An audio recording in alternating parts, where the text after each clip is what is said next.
সুন্দরবনে ঘূর্ণিবস্তিতে অগ্নিকাণ্ডের ঘটনা এবং এই অগ্নিকাণ্ডের ঘটনার পর ফরেনসিক টিম এই মুহূর্তে ঘটনাস্থলে বিভিন্ন নমুনা সংগ্রহ করে দেখা হচ্ছে কিভাবে আগুন লাগলো, কেন আগুন লাগলো, এর পেছনে কোনো রকম অন্তর্ঘাত রয়েছে কিনা পুরো বিষয়টা এই মুহূর্তে খতিয়ে দেখার কাজ চলছে। কারণ ফরেনসিক টিম এই মুহূর্তে ঘটনাস্থলে রয়েছে, নমুনা সংগ্রহ করা হচ্ছে। আমরা কথা বলবো, আমাদের সঙ্গে রয়েছে আমাদের প্রতিনিধি নান্টু হাজরা টেলিফোন লাইনে। নান্টু, কি খবর পাচ্ছ?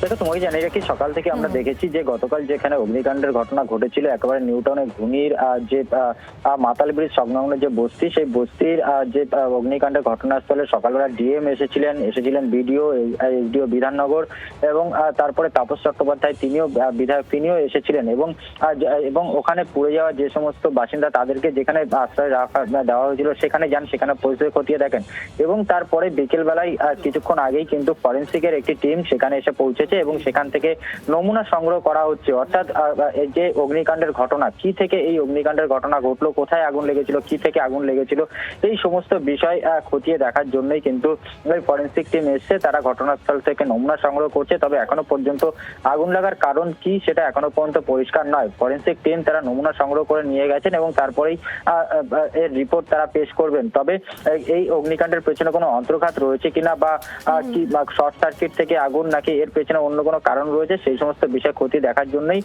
ফরেনসিক টিম তারা কিন্তু এসে পৌঁছলো এবং তারা নমুনা সংগ্রহ করছে।